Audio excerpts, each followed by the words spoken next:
Zima la afya ya akili kwa vijana. Na naweza ukajiuliza kwa nini tunaongelea swala zima la afya ya akili kwa vijana.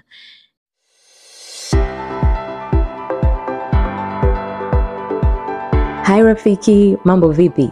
Naitwa Juliet Seba, ni daktari na mtafiti katika sekta ya afya Tanzania. Karibu ungane nami katika podcast hii ya Afya Rafiki kila siku ya Alhamis. Lengo ni kukupatia taarifa zitakazokuwezesha kufanya maamuzi bora juu ya afya yako, familia na jamii inayokuzunguka. Hai rafiki, mambo vipi? Karibu kwenye episode nyingine ya Dr. Rafiki Africa. Siku hii na wiki hii njema, naamini unaendelea vizuri. Tunaendelea mbele na siku ya leo tunaenda kudiscuss topic nyeti sana au ya muhimu sana. Swala zima la afya ya akili kwa vijana. Na naweza ukajiuliza kwa nini tunaongelea swala zima la afya ya akili kwa vijana. Swala zima la muhimu kiulimwengu, lakini pia ni swala la muhimu sana tunapoongelea kwenye nchi yetu ya Tanzania. Mambo mengi yanaendelea, ni muhimu tukaongea, lakini pia recently tumeona kwamba wapo watu ambao wamepoteza uhai kwa sababu ya swala zima la afya ya akili. Wakati tunajua zipo huduma ambazo zinaweza kutolewa zikamsaidia mtu. Kwa siku ya leo tutaenda kudiscuss kwa nini hili swala ni muhimu kwenye umri huu wa vijana, kwa sababu ni swala ambalo linaathiri zaidi vijana. Lakini pia ni mambo gani ambayo huwa yanaweza kutokea kwenye maisha yakafanya mtu akawa hadi na msongo wa mawazo, akawa na wasiwasi uliopitiliza, au mabadiliko mengine ya kitabia yanayotokana na changamoto za afya ya akili. Lakini pia tutasonga mbele na kuangalia ni nini tunaweza kufanya kuanzia kwenye level ya familia, jamii na nchi ili kuboresha swala la afya ya akili, kwa sababu tunavyojua kabisa kwamba vijana ndiyo nguvu kazi ya taifa. Vijana ndiyo kesho, ndiyo viongozi, vijana ndiyo wazalishaji. Kwa hiyo tunapopoteza vijana, tunapoteza nguvu kazi ya taifa, tunapoteza mawazo ya watu ambao wangeweza kuleta mabadiliko, watu ambao wangeweza kuleta maendeleo, watu ambao wangeweza kubuni na kuboresha maisha ya kila siku ya Mtanzania, kwa sababu ya afya ya akili na changamoto zake zilizopo. Sawa, vijana tunaongelea hapa kundi la watu kuanzia miaka 15 mpaka miaka 29. Na takwimu zinaonyesha kwamba hili ndo kundi ambalo linakuwa most affected. Na kwa Tanzania, kati ya vitu ambavyo vinaongoza kwenye kuathiri hili kundi ni mambo ya afya ya akili. Na hii inaweza kusababishwa na vitu mbalimbali.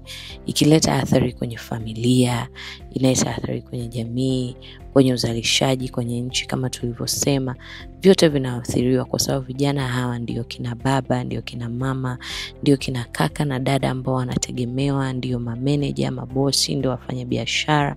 Kwa hiyo yeyote ambaye anaathirika, hata kama hajafikia kwenye kitendo cha kujiondoa uhai, lakini hata kwa tu na shida, changamoto ya afya ya akili, na maana uzalishaji wake, ufanisi wake, uwepo wake kwenye familia unadhohofiwa.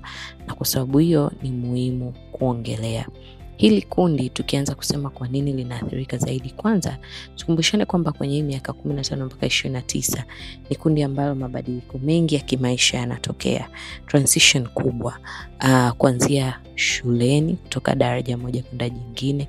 Mfano, mtu anapotoka sekondari kwenda chuoni, anapotoka chuoni kuanza kutafuta kazi. Haya yote ni madaraja ambayo yanahitaji nguvu kubwa ya kiakili, yanahitaji stability kubwa ya kihisia na kiakili, kwa sababu kuna changamoto ambazo zinatokea, kuna sintofahamu ambayo inatokea, pressure ambazo zinatokea, risk, kukataliwa. Saa nyingine mtu ana apply kazi hapati, au ana apply vyuo hapati. Hizi zote ni pressure ambazo kama mtu hajajua zile njia mbalimbali za kumudu afya ya akili, changamoto za afya ya akili, inaweza kuleta changamoto kwake. Lakini pia tukumbuke kwamba kwenye hili kundi la miaka 15 mpaka 29 ni kundi pia ambalo linaangaliwa kwenye swala zima la uchumi. Kijana anapofika kwenye umri huu anategemewa yeye aanze kuzalisha, awe na familia yake. Kama yuko na familia yake, ni baba anategemewa pale nyumbani au yeye ni mama. Lakini hata kama hajaoa na kuolewa, akiwa nyumbani kwao anategemewa. Yani kuna kitu wazazi wanaangalia kwamba okay, sasa mtoto tumeshasomesha, wanataka kuanza kuona unaleta kitu nyumbani. Hizo pressure zote zinaweza kuleta msongo wa mawazo na changamoto nyingine za kiakili.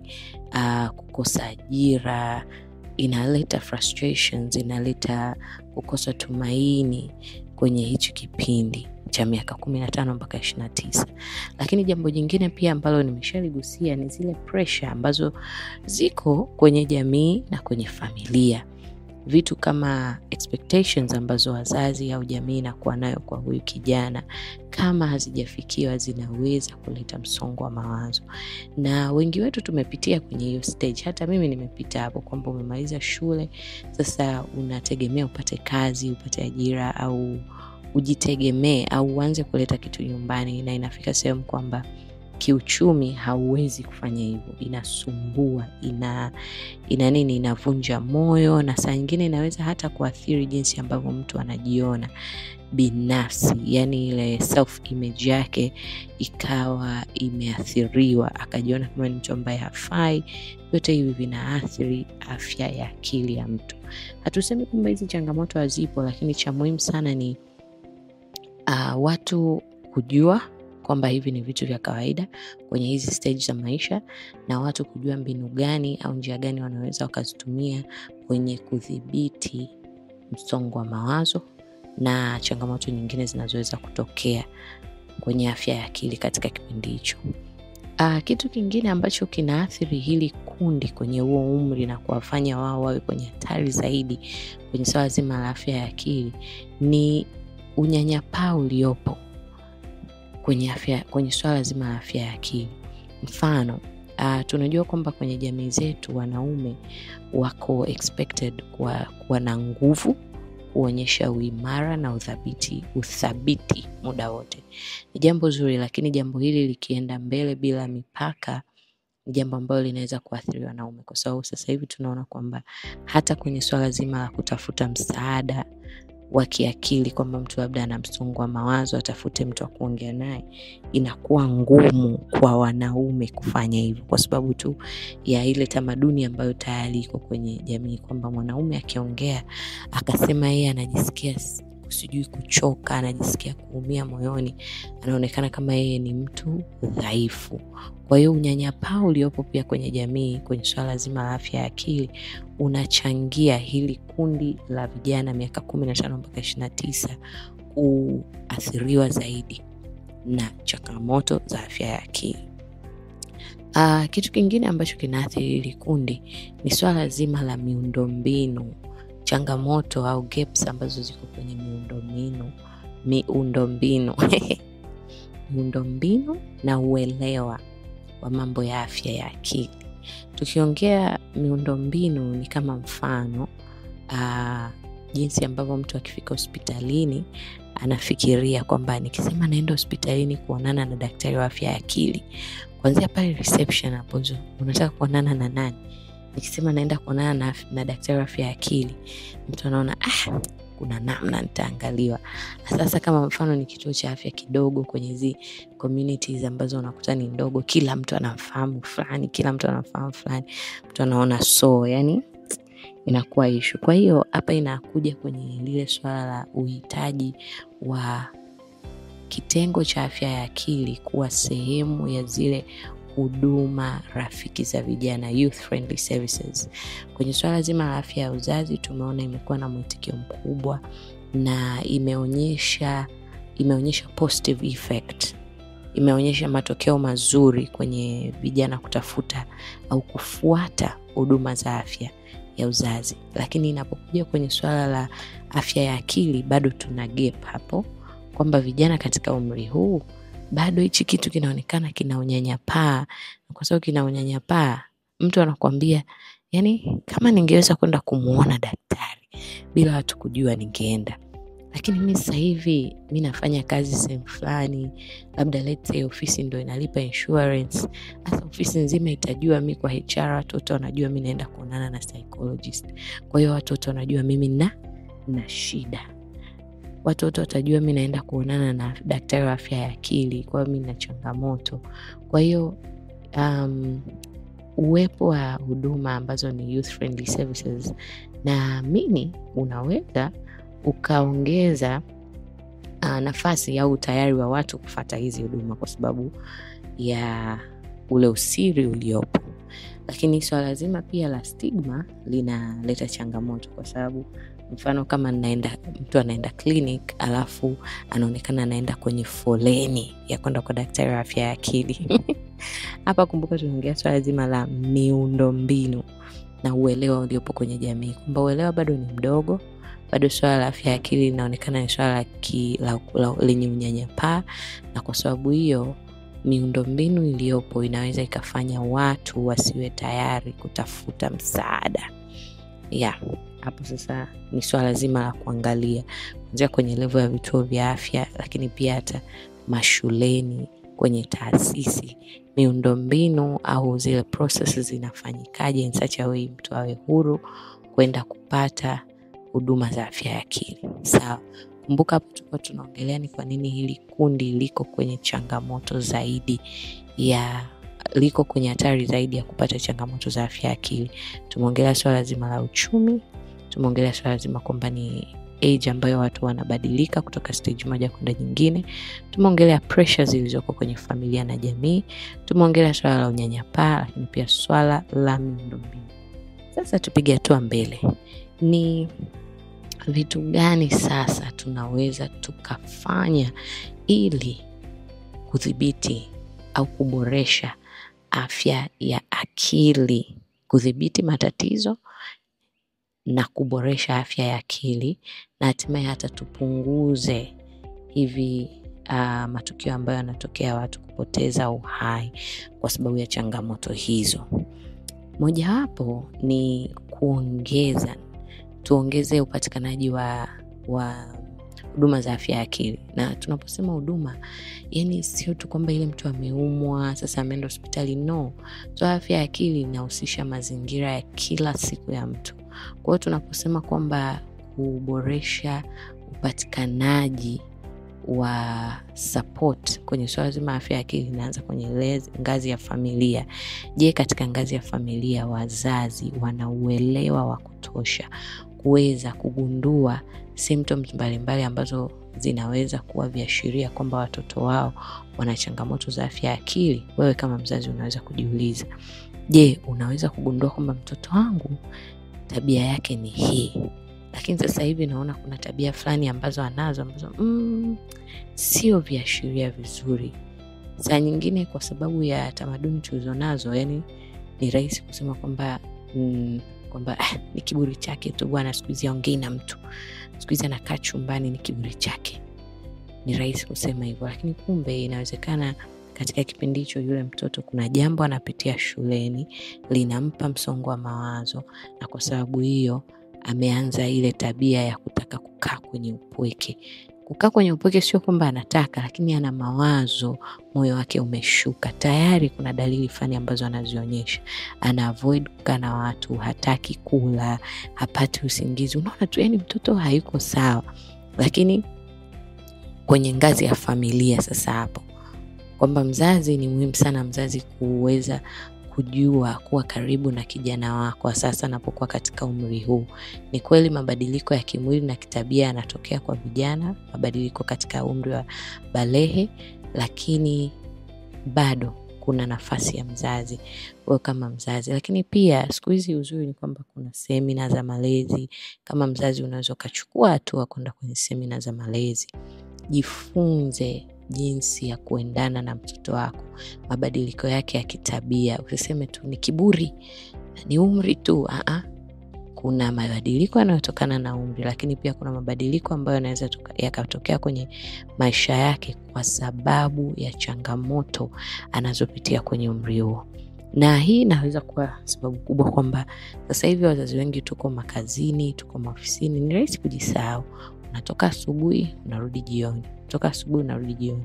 By the time unarudi watoto wameshakula, wameenda vyumbani. By the time unaondoka asubuhi, kila mtu ana begi lake anaenda shuleni. Mtoto anaenda na school bus, unaenda na gari yako. Kwa hiyo mtu unaweza kukuta if you are not intentional, hujui tabia za mtoto wako, hujui yukoje, hujui mabadiliko na changamoto anazopitia.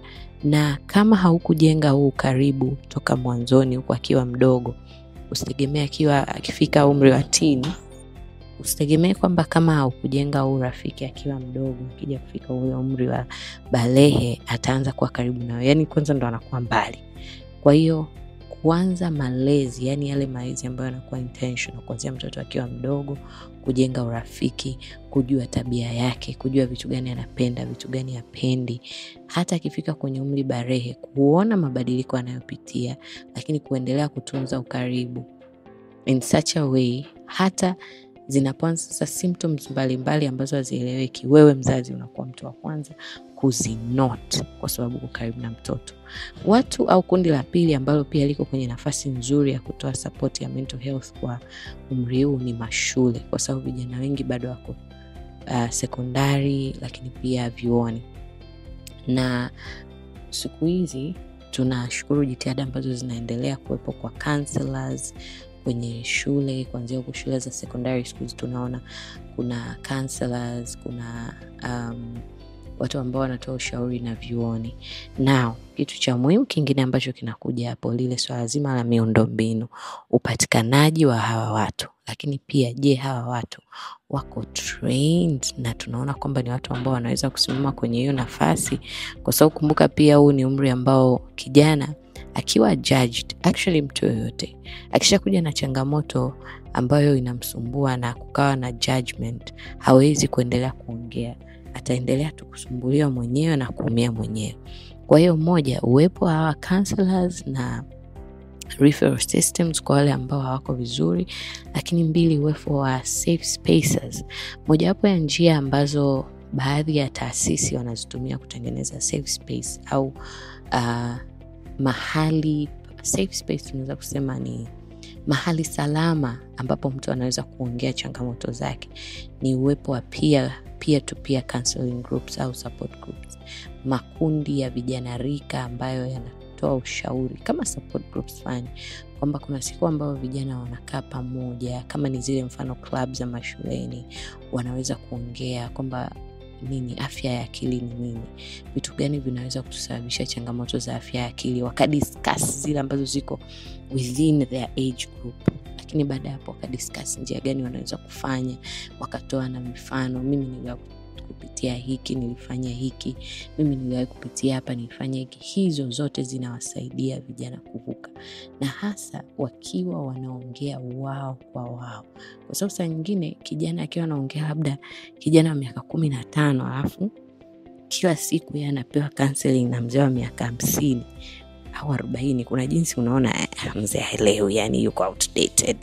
Lakini kama kuna nafasi ya huyu kijana kupata kijana mwenzake either age yake au mkubwa kidogo, akakubadilishana mawazo kuhusu swala zima, kuna jinsi ambavyo anaweza kuvuka kirahisi zaidi. Kwa hiyo uwepo wa safe spaces au mahali salama, uwepo wa counselors kwenye shule, uwepo wa mentorship programs, kwamba vijana rika ambao wamekuwa wakubwa wanaweza kuwasaidia waliokuwa wadogo, whether ni vyuoni hapo hapo au ni kwenye shule za sekondari. Lakini kitu kingine cha muhimu sana hapa kwenye shule ni kuwa included. Haya mambo ya afya ya akili ni muhimu sana yawe sehemu ya curricula za shule, kwamba je, mna topic ambako kanaweza kuwasaidia watoto kujua changamoto za afya ya akili ni zipi na jinsi gani wanaweza kukabiliana nazo, hata kujifunza tu zile techniques kama kupumua, breathing, sijui ile ya kuhesabu, techniques mbalimbali. Ni vitu ambavyo ni vidogo lakini vinaweza kuwavusha mahali pakubwa sana kwa age yao. Kwa hiyo cha muhimu ni kwamba shule ni sehemu muhimu sana ambayo vijana wana muda mwingi wa kukaa, na kwa hiyo shule ni mahali ambapo vijana wanaweza kupata msaada mkubwa sana, kuanzia dalili kuonekana, lakini pia kudhibiti, kuwafundisha wapate elimu ili wasiingie kwenye hizi changamoto. Kitu kingine cha muhimu sana ni elimu ya jumla kwa jamii, kwamba jamii inahitaji elimu ya kuhusu mambo ya afya ya akili. Kwa hiyo kama sisi wote ni jamii, tunapoongea kwenye jamii kuna wananchi, kuna viongozi, kuna serikali, kwanza serikali hizi za local government za mtaa, lakini kwenda juu mpaka kwenye level ya taifa.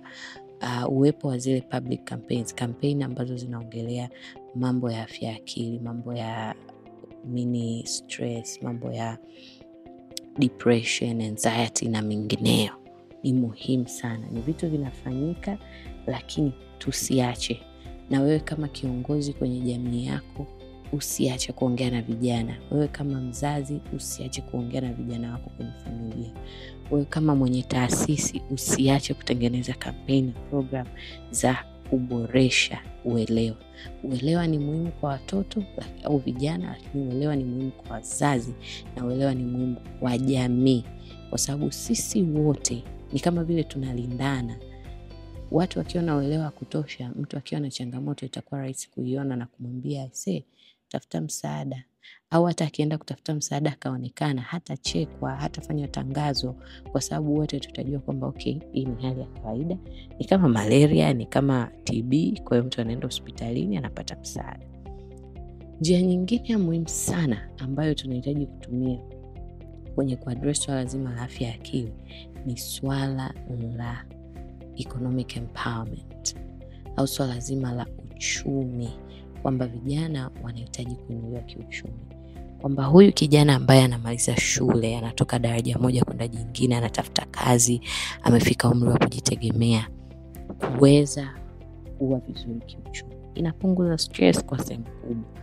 Kwa hiyo mbali na mojawapo ya njia ambazo tunaweza kuzitumia, mbali na elimu yetu ya darasani, kuwa na elimu ya vocational training kwa kweli sijui Kiswahili inaitwaje, ila elimu ambayo inamwezesha mtu aweze kujitegemea au kujiajiri. Aweze kujiajiri. Kwa hiyo elimu mbalimbali za ufundi. Tunashukuru serikali kwamba sasa hivi tuna vyuo vya VETA vingi. Wazazi usiogope kumpeleka mtoto wako VETA. Actually, mimi nafikiria hata pale mtoto anamaliza form 4 yuko likizo kusubiri kwenda form 6. Anamaliza form 6 yuko likizo kwenda chuo. Au ile tu likizo kati ya mwaka mmoja kwenda mwingine, form 1 kwenda form 2, form ngapi kwenda form ngapi. Unaweza kumtafutia mtoto wako ujuzi, akakaa, akajifunza skill mbalimbali ambazo zinaweza yeye kumwajiri. Ndio mtoto wako anatamani awe rubani, lakini kama unaona ndani yake anapenda kushona, mpeleke akashone. Ndio mtoto wako anataka kuja kuwa daktari, lakini kama ndani yake unaona na viskill fulani vya umeme, vya nini, mpeleke akasome kitu cha umeme, kikozi cha umeme. Kama mtoto wako awe na skill. Kijana ni muhimu, mbali na professional yanayo, awe na skill nyingine. Awe na skill ambazo study nyingine, study za kufanya vitu mbalimbali, lakini pia study za kuhusu fedha na biashara. Elimu ambayo itamwezesha hata atakapomaliza chuo au akamaliza shule kwamba hajafaulu kwenda ngazi nyingine, kuna kitu anaweza kuanza kufanya kikamsustain au kikamwezesha katika uchumi wake. Ni muhimu sana. Hiyo ni elimu ya kwanza ambayo inasaidia. Lakini elimu ya pili ni swala zima la life skills, study za kimaisha, vitu kama jinsi ya kufanya maamuzi, jinsi ya kuresolve matatizo, conflict resolution, decision making, resilience. Hizi ni skills ndogo ndogo ambazo unaweza kuwa unaanza kumfundisha mtoto wako kuanzia akiwa nyumbani, lakini pia mashuleni wakafundishwa. Ni skills ambazo watu wengine wanajifunza kwenye maisha when it's too late, ameshaanguka, ameshafanya decision mabaya, ameshaharibu. Yani ile kwamba usipofunzwa na mamako, asifunzwa na mamaye, anafunzwa na ulimwengu. Sasa usisubiri ulimwengu umfundishe. Mjengee mtoto wako skills kwenye hilo eneo. Zitamsaidia kwenye swala lake la mental health. Zitamsaidia hata jinsi ya kukabiliana na msongo wa mawazo. Siku ambayo ana mawazo, siku ambayo anajisikia yuko frustrated, atajua techniques gani atumie ili kurudi kuwa sawa. Anaweza siku nyingine Yani kwa sababu tu hajui cha kufanya akajiingiza kwenye pombe na madawa ya kulevya ili kusikia ahueni kwa sababu ya ile mental stress alionayo, lakini mwanzo haikuwa lengo lake yeye kuingia huko. Kama angepata life skills education, angepata studies za kumjulisha jinsi ya kukabiliana na msongo wa mawazo, yumkini asingeingia kwenye pombe na sigara na madawa ya kulevya. Kwa hiyo kama mzazi, kama mwenye taasisi, mwenye shule, jitahidi wale vijana walioko chini yako wapate elimu ambayo itawasaidia kuwajenga kwenye stadi za mikono na stadi za kuweza kujiajiri, lakini pia wapate elimu ambayo itawasaidia kwenye stadi za maisha, jinsi ya kuishi maisha kila siku na watu. Na stadi nyingine ya muhimu sana ni swala zima ya elimu ya fedha, financial literacy. Kwa sababu sasa hivi kuna opportunities zinaweza kutokea. Kuna small grants au hizi nafasi za kupata mitaji midogo midogo zipo, lakini mtu anaweza asiwe na hiyo study ya kuweza kumanage hela. Hajui mtoto hata ukimpa 20,000 mkononi, mtoto yuko sekondari, hafikiri kitu kingine zaidi ya kwenda kununua kiatu na gauni. Sio sawa. Mtoto ukimpa 20,000 amepewa ya zawadi, hafikiri kitu kingine zaidi ya kwenda kula. Sio sawa. Kwa hiyo jitahidi kwenye nafasi yako, awe na life skills, awe na financial literacy, na awe na vocational skills. Elimu study, elimu ya maisha na elimu ya fedha, vitu vya muhimu sana ili kumlinda kijana wako. Lakini tunapoenda sasa kwenye ngazi ya juu zaidi, tunaenda kwenye ngazi sasa ya sera na mifumo. Kwa hiyo umuhimu wa kuboresha sera zetu na mifumo kuanzia kwenye taasisi, kwenye ngazi ya familia, jamii, taasisi na nchi. Kuboresha mifumo yetu ili kuangalia kwamba tunapata miundombinu inayowawezesha watu kuwa huru kupata huduma za afya ya akili, lakini pia uwepo wa staff wa kutosha kwenye hizo clinic, na uwepo wa hizo clinic au hizo huduma hata kwenye maeneo ambayo yako vijijini, maeneo ya ndani, kwamba mtu anapopata changamoto hata kule kijijini. Sasa hivi youth friendly services tunaziona zile huduma rafiki kwa vijana zimeweza kufika hata ndani kwa kiasi fulani. Sasa na swala zima la afya ya akili linahitaji kwenda huko, kwa sababu ni swala ambalo linahusu maisha ya kila siku ya mtu. Lakini jambo jingine la muhimu kwenye mambo ya sera na mifumo ni swala zima la crisis response, yani kwamba mtu anapopata changamoto anaweza kucontact nani. Siku hizi uzuri tumeona kuna hizi hotlines au namba ambazo unaweza kupiga masaa 24 na ukapata huduma, namba kama za polisi, namba za watu wa dawati la jinsia.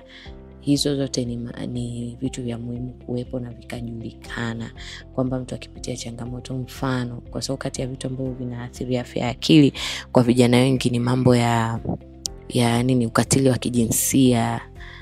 Wakitendewa vitendo kama hivyo, waende wapi, waripoti kwa nani, na pale wanaporipoti wapate msaada stahiki. Haya yote ni mambo ya muhimu tunapoongelea swala zima la sera na mifumo. Lakini kitu kingine cha muhimu kwenye swala la sera na mifumo, swala zima la takwimu.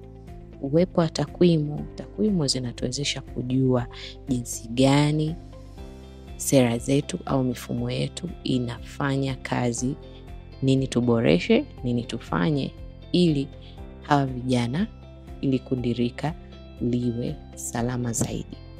Basi ninapofika hapo mimi na karibia mwisho kabisa wa podcast yetu ya leo, episode yetu ya leo. Sawa, cha muhimu ni kwamba hakuna njia moja ambayo inaweza kufanya kazi peke yake inapokuja kwenye swala la afya ya akili.